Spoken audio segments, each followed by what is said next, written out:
There are moments in life that break you open, not to destroy you, but to reveal you. Losing someone you deeply loved, someone you built your world around, feels like the ground beneath your feet simply disappears. You wake up one morning, and the person you were yesterday no longer exists. The silence is deafening. The absence is everywhere. But here is what nobody tells you in those dark, quiet moments. That absence is not your ending, it is your awakening. Every tear you cried was watering the seeds of a stronger version of yourself. Every sleepless night was preparing you for a dawn you couldn't yet see. Pain has a purpose, and loss has a lesson. The person who walked away did not take your future. They cleared the path for it. You didn't lose everything. You lost what was no longer meant for you, and in that sacred, painful space, you finally found yourself. This is not a story about someone who left. This is a story about someone who stayed. And that someone is you ****. Their absence created your space ****. When someone walks out of your life, the first thing you feel is emptiness. A hollow, echoing kind of emptiness that follows you from room to room, that sits across from you at the dinner table, that rides with you in the car in complete silence. You reach for your phone out of habit, then remember. You start to say something, then stop. Their absence is not just emotional. It is physical, it is spatial, it is woven into the smallest routines of your daily life. And that emptiness feels unbearable. It feels like something has been stolen from you. But what if I told you that what feels like theft is actually delivery? Because here is the truth that grief will not show you right away. You cannot fill a cup that is already full. For so long, every corner of your life was occupied. Your time, your energy, your thoughts, your future plans. All of it was arranged around another person. You made decisions based on their comfort. You adjusted your dreams to fit their vision. You shrunk yourself in places you never even noticed, because that is what we do when we love someone. We make room for them, sometimes at the cost of making room for ourselves. And then they leave, and suddenly, for the first time in longer than you can remember, there is space. That space feels cruel at first. It feels like evidence of failure, like a reminder of everything you lost. But space is where creation begins. Space is where clarity lives. Every architect knows you cannot build something new on land that is already occupied. Every artist knows the canvas must be bare before the most important work can begin. And your life, your magnificent, unrepeatable life, is no different. The clearing that their departure left behind is not a wasteland.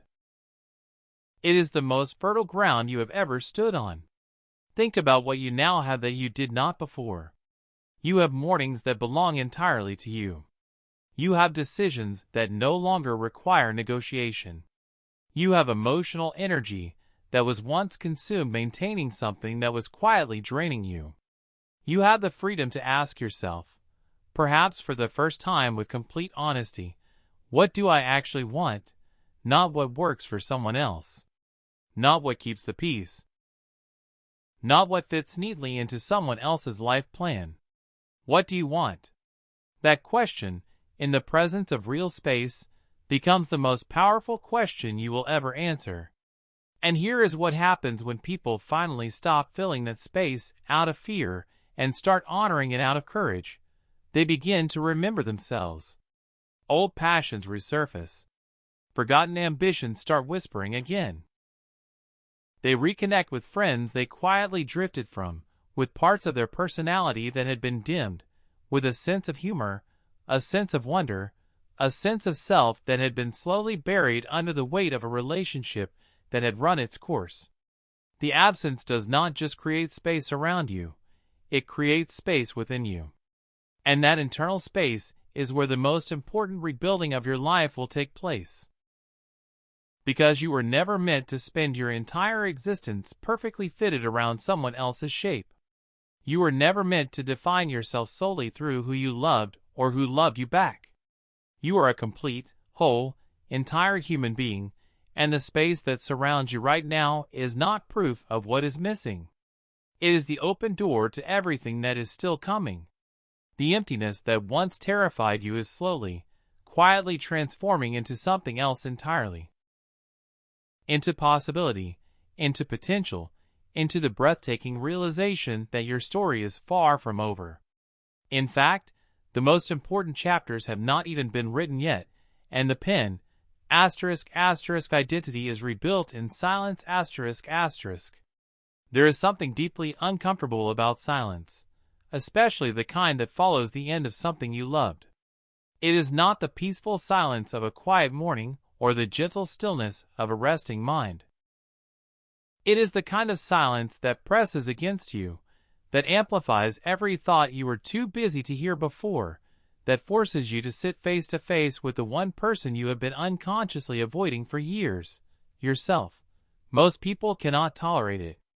They feel it immediately. They turn on the television, they scroll endlessly, they stay busy, they stay loud, they stay distracted, because somewhere deep inside, they are afraid of what the silence might say. But the ones who dare to sit in it, the ones who resist the urge to run, those are the ones who come out of this completely transformed. You see, when you are in a relationship, any deep, consuming relationship, your identity becomes intertwined with another person's in ways you rarely notice while it is happening. You begin to define yourself through the dynamic. You are the partner, the supporter, the one who remembers their coffee order and knows their fears and fills in the gaps of their sentences. Over time, without even realizing it, the answer to who am I becomes inseparable from who are we. And when that we disappears, the question that remains is one of the most disorienting questions a human being can face. Not where did they go, but where did I go? Silence is where you go to find the answer. Not the forced silence of isolation, not the darkness of depression, but the intentional, courageous silence of someone who has decided to stop running and start listening. In that stillness, things begin to surface. Preferences you had forgotten. Opinions you had suppressed. Boundaries you had abandoned so gradually that you barely noticed they were gone. Values that had been buried under years of compromise begin to push their way back toward the light.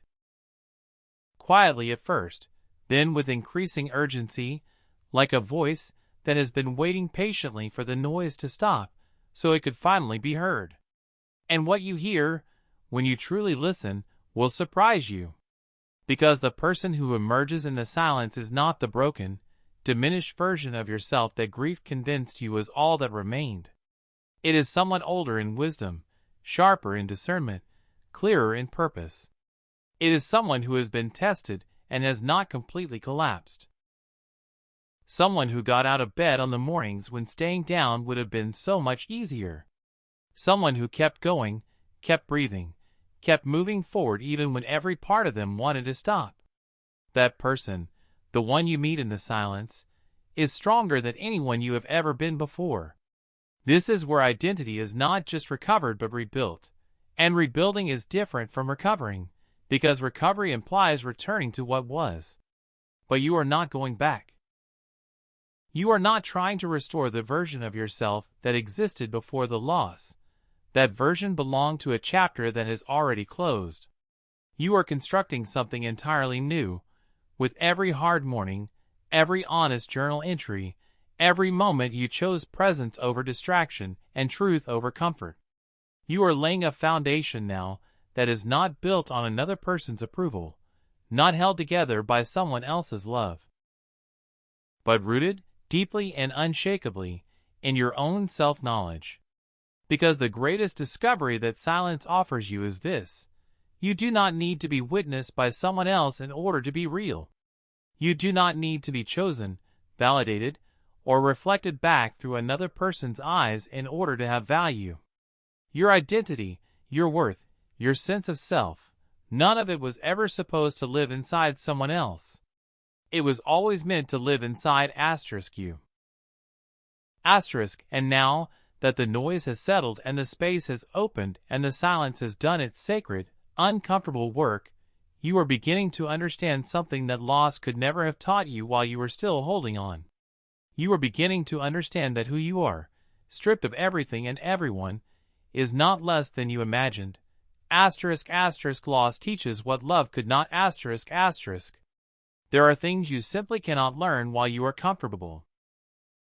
There are truths about yourself that will never surface while everything is going well, while the relationship is intact, while the warmth of someone else's presence is shielding you from the harder questions.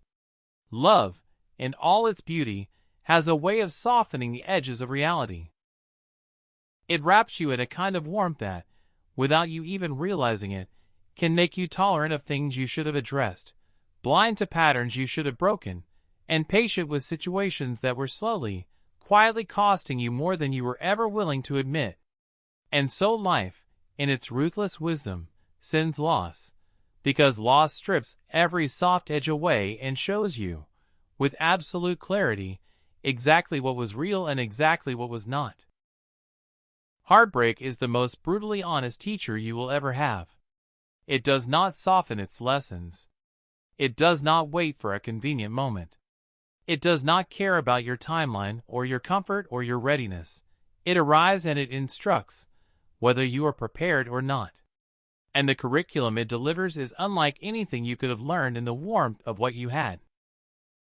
It teaches you where your self-worth had quietly eroded, where your voice had grown small, where your needs had been placed last on a list that never seemed to reach them. It shows you the moments you said yes when everything inside you was screaming no, the times you adjusted yourself to maintain a peace that was never really peace at all, just the temporary absence of conflict. These are not comfortable revelations, but they are necessary ones. Because what loss gives you, beneath all the grief and all the confusion, is an education in yourself that love, in that particular form, with that particular person, was never equipped to provide. You learn what you will no longer accept, and that knowledge does not arrive as anger, it arrives as clarity. You learn what genuine care feels like by finally understanding what its absence cost you. You learn that your love was real, your effort was real, your investment was real, and that none of that was wasted, because all of it has shaped the standard you will carry forward from this moment on. Every lesson extracted from this pain is a boundary erected, a pattern broken, a future protected from repeating what the past has already paid for. And perhaps the most profound thing that loss teaches, the lesson that sits quietly at the center of all the others, is that you are capable of a depth of feeling, a degree of commitment, and a level of love that is genuinely remarkable. You loved fully. You showed up. You gave everything you had to something you believed in, and there is an extraordinary kind of courage in that, even when it did not in the way you hoped. Loss does not diminish that courage, it illuminates it. It shows you that you are not someone who loves halfway, not someone who holds back, not someone who is afraid to go all in. And knowing that, truly knowing that about yourself, means that everything you are about to build, every step you are about to take from this point forward, your comeback is your greatest chapter, Every story that has ever moved you, every life that has ever inspired you, every person who has ever stood in front of a crowd and made you believe that change is possible, they all share one thing in common. They did not arrive at their greatest version through ease. They arrived through the exact kind of devastation you are walking through right now. They arrived through the sleepless nights and the unanswered questions and the mornings that demanded everything from them when they felt they had nothing left to give. And they rose, not because the pain disappeared, not because life suddenly became fair, but because they made a decision, quietly and powerfully, that their story was not finished. That decision is available to you, right now, in this very moment. Your comeback is not something that happens to you. It is something you build, deliberately and courageously, one day at a time. It is built in the moment you choose to get up instead of staying down. It is built in the moment you choose honesty over bitterness, growth over resentment, forward over back.